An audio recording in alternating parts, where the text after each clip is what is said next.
Todavía no empieza, ¿verdad? Pues ya le puse y está marcándome aquí, pero no me... Ah, está pendiente Ya. ya. Vale, gracias, crack. Entonces, como decía, pues una función aritmética f es totalmente aditiva cuando sucede que f de un producto de enteros positivos es igual a la suma de los valores de la función f en esos dos enteros positivos. ¿Okay? Es decir, que cumple una propiedad muy similar a la función logaritmo, ¿no? Que no separa productos en sumas. Bueno, entonces lo que estamos diciendo en este resultado que les presenté ahorita es que la función omega grande, que como dije, cuenta la cantidad de divisores potencias de primos que tiene un entero positivo, es decir, suma los exponentes de los primos en la factorización canónica de n, pues esta función es totalmente aditiva, ¿no? Este resultado, les digo, la idea era que lo fuéramos a utilizar hoy, pero como tenemos poco tiempo, igual y no va a ser en esta ocasión, va a ser hasta después. ¿Okay? Otra cosa que vamos a necesitar es la notación Big O, que la platicamos, no me acuerdo si la sesión pasada, que platicamos de mi tesis, o la antepasada, creo que fue la antepasada. Sí, ¿Así? rápidamente, perdón, a lo que hemos comentado acerca de las funciones que eran, bueno, multiplicativas y completamente multiplicativas, ¿no? El punto de esto es que me permiten factorizar las funciones L correspondientes, ¿no? O sea, se ven como la función Z de Riemann, ¿no? Que haces el Sí. truco ese, ¿no? De que lo factorizas y lo escribes como un producto, ¿no? Y lo escribes como una serie infinita, ¿no? Esencialmente. Sí, la ventaja de esta, de como darle un nombre a estas propiedades y que una función aritmética que tenga esta propiedad es que las funciones Z Riemann correspondientes, pues sí se ven mucho más bonitas y las podemos escribir como producto. Sí, eso eventualmente nos sirve, pero eso ya es como en cosas más profundas de la teoría analítica de números, no nos vamos a meter en eso en esta tesis. Ok, muy bien. Bueno, entonces, Pero las funciones estas que tienes sí son, era subaditiva, ¿no? la función omega chiquita es aditiva, es Ujú. decir, se cumple que f de AB es igual a f de A más f de B cuando A y B son coprimos, y Sí, la función omega grande es completamente aditiva o totalmente aditiva. muy bien. Esa tiene una propiedad similar bueno, cumple la misma propiedad que el logaritmo.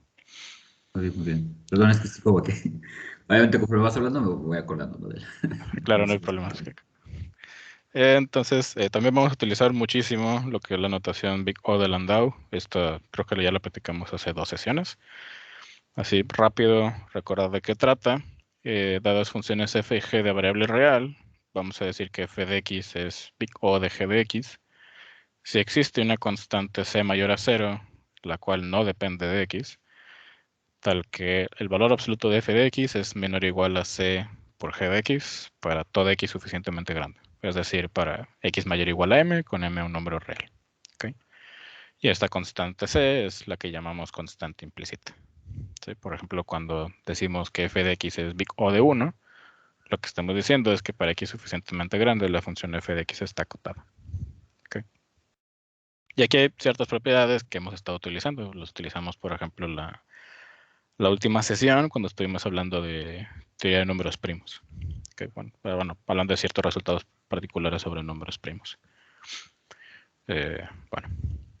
Y el último resultado que voy a necesitar, de hecho mucho el día de hoy, es el último teorema que vimos en la última sesión. El teorema de Mertens. Que lo que nos dice el teorema de Mertens es que nos da una muy buena aproximación para la suma de los recíprocos de los primos, de todos los primos menores o iguales a un número real positivo dado, en este caso x, ¿no?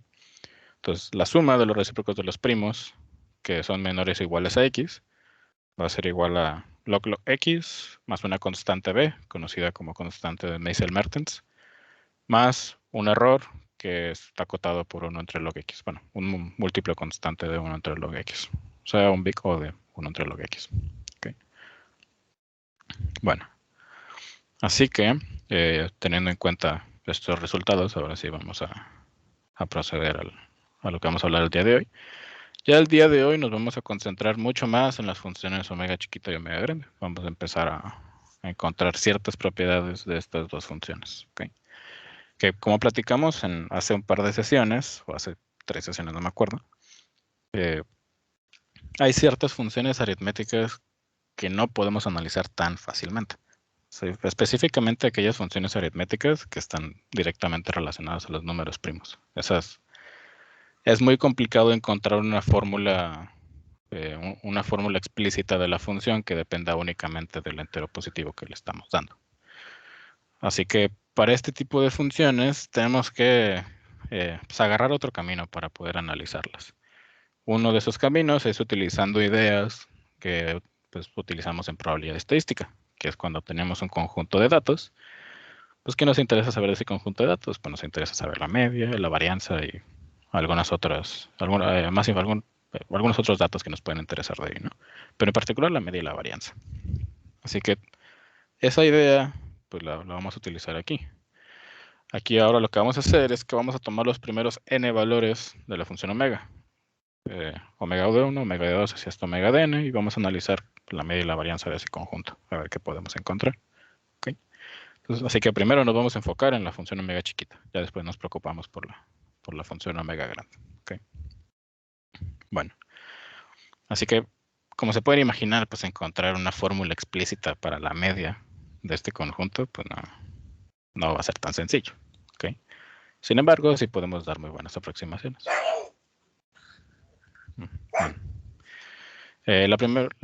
Para esto llegamos al primer teorema de esta sección, el teorema 2.2.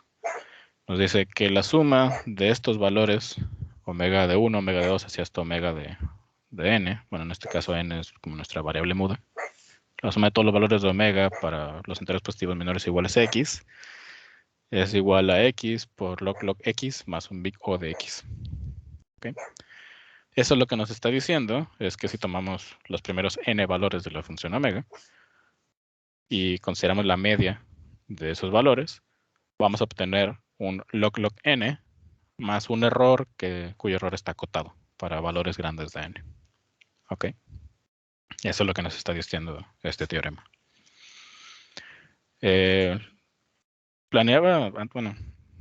Teniendo la sesión completa, planeaba meterme como más detalles sobre las demostraciones. Ahorita voy a tener que irme un poquitín más rápido. Pero de todos modos me gustaría como ir platicando más o menos la idea general de cada demostración. Entonces, en este caso, vamos a utilizar dos cosas. La primera es que la función piso de x, es un x más un big O de 1, ¿no? En general nosotros sabemos que pues x, no está escribiendo, creo que está en color blanco. Sí. X es igual a piso de x más la parte fraccionaria de x, ¿no? Donde la parte fraccionaria de x pues está entre 0 y 1. O sea que piso de x es igual a x menos su parte fraccionaria. Pero sabemos que esta parte fraccionaria está entre 0 y 1. En particular está acotada, ¿no? Entonces, esto que tenemos aquí es un big O de 1. ¿Okay? Luego, la función omega la podemos escribir de otra manera, específicamente como está escrita aquí. ¿Okay? Es igual a sumar un 1 por cada primo que divida n. ¿Okay? Entonces, cuando sumamos los valores de omega para todos los enteros positivos n menores o iguales a x, esto se traduce en esta doble suma. Entonces, ¿qué estamos haciendo en esta doble suma? Vamos a sumar un 1 por cada pareja de enteros positivos de la forma n, p, donde n es un entero positivo menor o igual a x y p es un primo que divide a n. En esta doble suma, estamos eligiendo primero a n y luego a p. Sin embargo, la idea aquí es cambiar el orden de la suma. Ahora vamos a elegir primero p y luego elegimos n. Entonces, ¿cómo cambia eso? Ahora tendríamos que elegir el primo p, que claramente tiene que ser menor o igual a x porque tiene que dividir un entero positivo n, que es menor o igual a x. Y después de elegir p, elegimos todos los enteros positivos n menores o iguales a x que son divisibles por p. ¿Ok? Entonces, así podemos cambiar esta doble suma. Y esta suma que tenemos aquí es mucho más fácil de calcular. O sea, queremos encontrar la cantidad de múltiplos de p que son menores o iguales a x. Eso ya es súper fácil de calcular. Es, de hecho, exactamente igual a piso de x entre p. ¿Ok? Y ahora aquí es donde utilizamos que el piso de x es x más big O de 1. O sea, x entre p más big O de 1. Y ahora tenemos que sumar esto para cada primo p menor o igual a x. Entonces el primer término lo podemos ver como x más la suma de los recíprocos de los primos menores o iguales a x. Y estamos sumando un big O de 1 por cada primo menor o igual a x.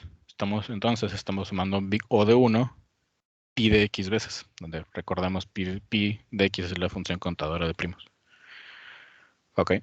Sin embargo, nosotros sabemos que pi de x es menor o igual a x, claramente porque hay mucho x primos menores o iguales a x. Y pues esta suma ya la sabemos calcular o la sabemos aproximar por el teorema de Mertens. Así que de aquí ya obtenemos el resultado. Okay. Entonces, como pueden notar, para siquiera poder aproximar la función omega chiquita, ya hacemos uso del teorema de Mertens. Y de por sí el teorema de Mertens sí fue, no voy a decir muy pesado, pero sí requiere trabajo llegar a ese teorema. Entonces, esta primera aproximación de la media de la función omega, sí requiere trabajo llegar hasta aquí. Ok. Bueno, ahora, para calcular la varianza, pues primero vamos a calcular lo que muchas veces es conocido como el segundo momento. Ok. Que es precisamente lo que nos da la proposición 2.15, que es cuando sumamos los cuadrados de los valores de la función omega. Vamos a obtener un x por el cuadrado de log x más un big O de x por log x. ¿Okay? Para este sí es mucha más talacha. Sí, ahora aquí en lugar de elegir parejas n, p como lo hicimos en el primer caso, ahora hay que elegir tripletas, n, p, q, donde n es menor o igual a x, p divide a n, q divide a n. Ok. Y luego separar, y luego a cambiar el orden de suma, en lugar de elegir primero n y luego p y q, primero elegimos p, y luego elegimos q y n. Y se vuelve un poquito fea la talacha, pero no tan fea. Okay. Entonces al final podemos llegar a que esta suma que queremos encontrar es igual a una doble suma de este tipo más esta suma. Okay. Y a partir de aquí la idea es encerrar esta suma de sumas entre dos cosas, donde estas dos cosas van a tener la misma aproximación. Así que al final va a ser la aproximación que queremos. Como les digo, me gustaría meterme más en los detalles técnicos de cómo va esta demostración, pero realmente es más talache que otra cosa y hoy no tenemos tanto tiempo.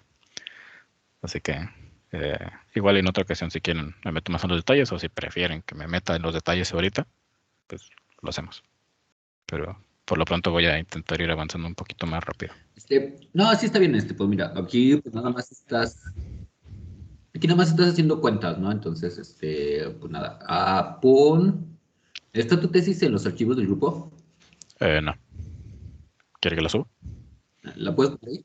Ajá, la ponla allí y entonces, pues bueno, ya definitivamente, pues ahí están las cuentas, ¿no? Y pues la checamos, ¿no? O sea, las cuentas ahí, como dices. Entonces, lo importante es saber por qué estamos haciendo las cuentas, ¿no? Porque luego Sí. las cuentas así las podemos leer, ¿no? Y las podemos hacer con cuidado, ¿no? Y checar que efectivamente todo está bien. Pero luego, pues luego la pregunta siempre es, bueno, ¿y por qué estoy haciendo estas cuentas, no? ¿Qué es lo que nos estás contando ahí? Sí. Si quiere nada más explico rápido por qué la idea es probar esto. Muy bien. Bueno, la idea de por qué, la idea intuitiva de por qué se va a cumplir estas dobles igualdades, ya que llegamos a que esta suma es igual a esta doble suma. Si se fijan, este lado de la desigualdad, lo único que hacemos es agregarle más términos. Aquí estamos eligiendo parejas P, Q de primos menores o iguales a X, pero parejas diferentes. Okay. Y aquí le estamos quitando la condición de que sean diferentes. Entonces, pues este lado sí va a ser bastante claro, ¿no? Para este lado, en lugar de tomar los primos que sean menores o iguales a X, vamos a tomar los menores o iguales a la raíz de X. ¿Sí? Y la idea es que cuando alguno de los primos es más grande que X, esta suma realmente no va a aportar mucho. ¿Sí? Entonces, pues nos dice que lo podemos ir quitando y sí le va a quitar un poquito de cosas, pero le estamos agregando, si se fijan, los casos cuando P es igual a Q. Entonces, con eso estamos diciendo de que, bueno, si le quitas los casos en los que alguno de los dos primos es mayor a la raíz de X, pero le estás agregando los casos en los que pueden ser iguales, pues realmente le estás quitando más de lo que estás agregando y aparte le estamos quitando esta suma. Sí, pues, por ahí va la intuición. ¿Okay? Y ya que llegamos ya que supongamos que ya probamos esta doble desigualdad, ya a partir de ahí es ver o notar que ambos lados, o los extremos de la cadena de desigualdades, pues realmente van a tener la misma aproximación. ¿Okay? Que eso es lo que hacemos precisamente aquí. ¿Okay? Aquí calculamos la última suma, aquí calculamos la primer doble suma y aquí calculamos la segunda doble suma. Y todo eso nos lo regala el teorema de Mertens, porque si recordamos el teorema de Mertens, voy a regresar tantito, lo que pasa es que con x obtenemos este valor, ¿no? Pero ¿qué pasa si en lugar de p menor o igual a x ponemos p menor o igual a la raíz de x? Pues vamos a tener un log de raíz de x, que eso se traduce como log de 1/2 de log x, que se traduce como log x, más log de 1/2. O sea, le estoy sumando una constante. Así que si en lugar de ver esto como b más 1, un big O de 1 entre log x, lo vemos como un big O de 1, pues esa constante, ese más log de 1/2, lo va a absorber el big O. ¿Okay? Entonces realmente vamos a tener la misma aproximación. Es de ahí de donde sale la idea. ¿Okay? O sea, nos estamos aprovechando del hecho de que la función log x es una función que crece demasiado lento. ¿Okay? Si de por sí la función logaritmo crece más lento que cualquier potencia positiva de x, imagínense qué tan lento crece el log x. Entonces ahí es donde nos estamos aprovechando de esto. Bueno, y a partir de ahí pues ya podemos calcular más o menos una aproximación de la varianza de la función omega, ¿no? Sabemos que la media es aproximadamente log x más un error, entonces podemos concentrarnos únicamente en el log x. Y entonces podemos obtener que la varianza es un big O de x entre log x. ¿Okay? Que de hecho este resultado es bastante directo a partir de los dos resultados anteriores. Es literalmente elevar al cuadrado, separar cada suma y reemplazar los valores que ya tenemos. No pasa de ahí. Que si lo piensan un poco, es básicamente son los mismos pasos a cuando en el curso de probabilidad se demuestra el teorema de la varianza, ¿no? Así que pues aquí ya se empiezan a ver ciertas conexiones, lo cual pues tiene mucho sentido, porque estamos calculando literalmente una varianza. Bueno, así que, de hecho este resultado se puede mejorar. En lugar de que sea big O de x log x, se puede probar que esto realmente es igual a x log x más big O de creo que x. Sí, o sea, aquí nos está diciendo que esta suma pues está acotada por x log x. Bueno, resulta que de hecho es un x más log x por log x y un error de tamaño O de x. ¿Sí? O sea, dicho de otro modo, la varianza de los primeros n valores de omega es log n más un error que está acotado. ¿Okay? O sea, dicho de otro modo, parece que en el conjunto de los primeros n valores de omega, la media y la varianza son más o menos iguales. Que eso nos da pista del por qué el teorema principal de la tesis se cumple, ¿no?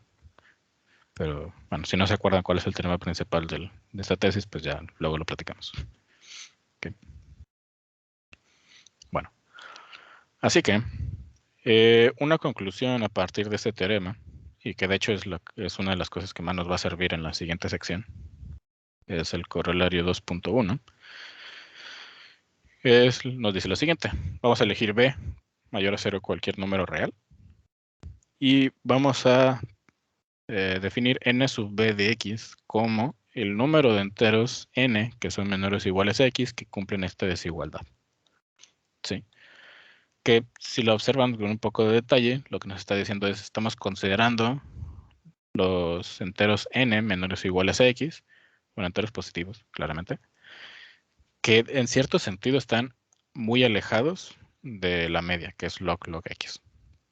Sí. Perdón, aquí tienes un omega n, debería ser n es que la parte entera de x o algo así, o qué. No, perdón, tienes los números de enteros n. Ok, ya, perdón. Ok. Entonces resulta que este n sub b de x, esta cantidad de enteros n que me satisfacen esa desigualdad, es igual a un big O de x entre b cuadrado. ¿Ok? Ahora, esta esta ecuación, bueno, aquí para ser más específico, la constante implícita de este big O es absoluta, es decir, esta constante no va a depender ni de B ni de X. ¿Ok? Ahora, esta ecuación que tenemos aquí se puede ver un poco rara, pero básicamente lo que nos está diciendo es, vamos a tomar X, vamos a tomar todos los enteros n menores o iguales a X que nos satisfacen esta desigualdad, que es decir, que en cierto sentido están alejados de la media, donde qué tan alejados o qué tan cercanos lo define B. ¿Sí? Entonces resulta que la proporción de enteros que me satisfacen esa desigualdad o que están muy alejados tal es que su valor de omega está muy alejado de la media, está acotado por una constante entre b cuadrado. ¿Ok? Digo una constante entre b cuadrado. Eso es lo que nos está diciendo este corolario. Entonces, cuando hacemos b muy grande, pues la proporción se va a hacer muy, muy pequeñita. ¿Sí? O sea, lo que nos está diciendo este corolario es, si nos enfocamos en los valores de omega entre 1 y x, van a estar más o menos centrados en log x, y cuando nos vamos alejando, pues cada vez va a ser más raro que nos vayamos encontrando valores de omega. Ok. Eso es lo que nos está diciendo, que si lo piensan de cierto modo, esto ya lo hemos visto antes.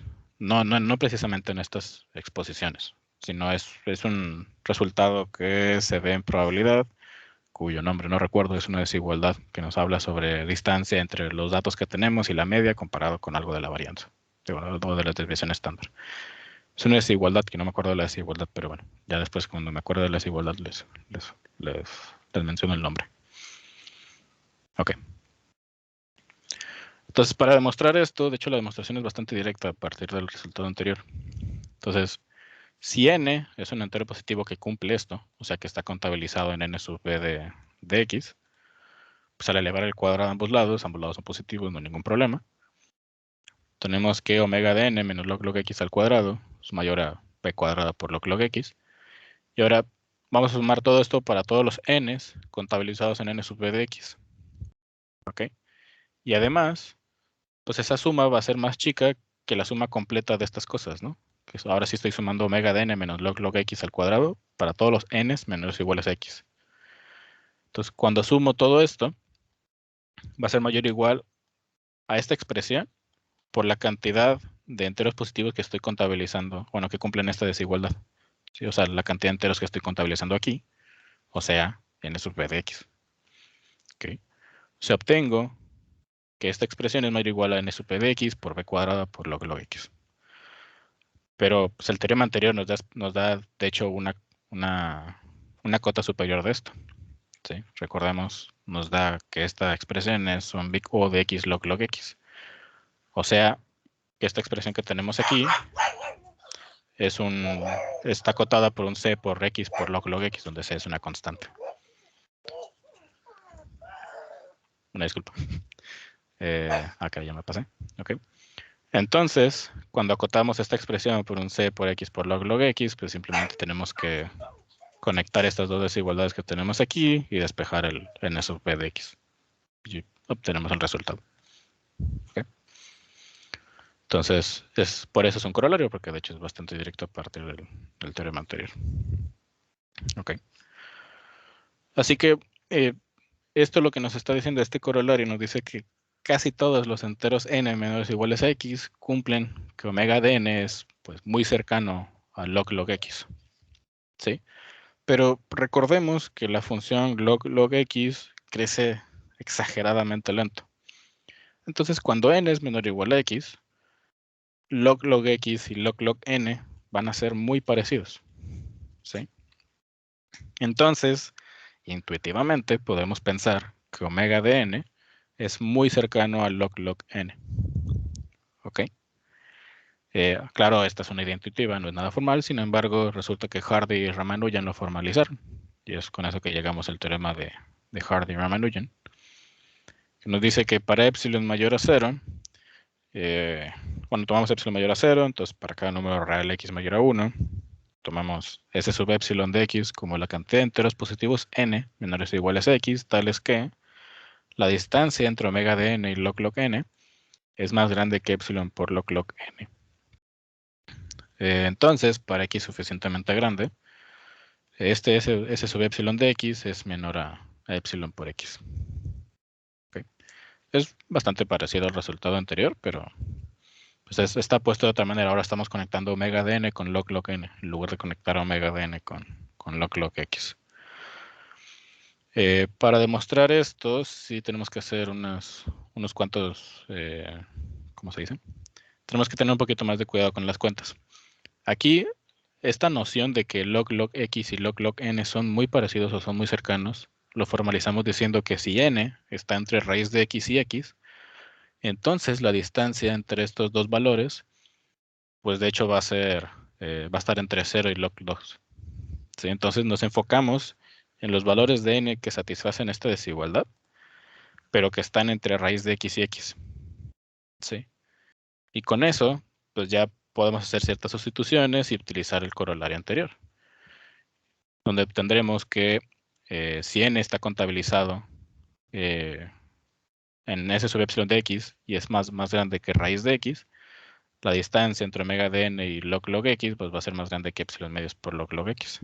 Entonces podemos utilizar un truco similar al que hicimos en el corolario anterior, de elevar al cuadrado y luego sumar todas esas expresiones para los enteros n que estoy contabilizando y luego utilizar el teorema que obtuvimos que nos aproxima la varianza de la función omega de n. ¿Okay? Entonces con eso obtendremos que los que estoy contabilizando en S sub epsilon de x, pero que son más grandes que raíz de x, son un big O de x entre epsilon cuadrada por log x. Y es la constante implícita que está aquí en este big O, pues es absoluta, ¿no? Entonces, para x suficientemente grande, ese minúscula sub epsilon de x es el que está contabilizando los enteros en S sub epsilon de x, pero que son más grandes que raíz de x, pero va a ser más grande que epsilon medios de x. ¿Sí? Esta función es lineal y esta es una lineal dividida entre un logaritmo. ¿Sí? Entonces, para x suficientemente grande, esto le va a ganar a esto multiplicado por cualquier constante. ¿Okay? Así que, pues con esto tenemos que parte de los enteros que estoy contabilizando, pues son más chicos que epsilon medios de x. Bueno, la cantidad que estoy contabilizando es más chica que epsilon medios de x. Y ahora los que son más chicos que raíz de x, pues realmente eso simplemente sé que hay mucho raíz de x. ¿Sí? No sé si todos van a cumplir, pero sé que puedo acotarlo por raíz de x. Y raíz de x yo lo puedo acotar por epsilon medios de x. Entonces ya cuando contabilizo los que son menores a raíz de x y los que son mayores a raíz de x, pues ahora sí obtengo epsilon medios más epsilon medios por x, o sea, epsilon x. Ok. Ahora, este teorema no es la única forma que lo he visto escrito. Esta versión particular del teorema de Hardy-Ramanujan la saqué de un artículo que escribió mi asesor, el doctor Enrique Treviño, un artículo sobre teoría probabilística de números. Pero en otras fuentes lo he visto escrito de otra manera. No me acuerdo específicamente cómo está escrito en la versión original. Ya la siguiente vez que platique sobre mi tesis les digo exactamente cómo está escrito. Pero esta es una versión de cómo se puede escribir. Así que hasta aquí. No sé si tengan alguna duda. No, muy bien, va todo muy bien. Ok. Entonces, pues yo creo que sería todo por hoy porque ya son las 8. Sí, perdón. Perdón. Ok. Para la siguiente semana, no sé si Roberto nos quiera platicar algo. ¿Cómo vamos? Bien. Sí. Bien, muy bien. Excelente. Entonces, para darme ya para la siguiente semana. Sí. Y pues bueno, ya la siguiente semana vemos cómo vamos. A ver, a lo mejor la siguiente semana a lo mejor si nos puede acompañar Lili. Se supone que, bueno, le he dicho que sí iba a poder estar, pero igual también se le ocurrió algo. O a lo mejor no me vio y dijo, así como, Sí. Perdón. Pero no, sí, ya retomamos. Qué bueno que están todos aquí. Ojalá Lili también nos pueda contar. Y pues mañana le seguimos la siguiente semana le seguimos con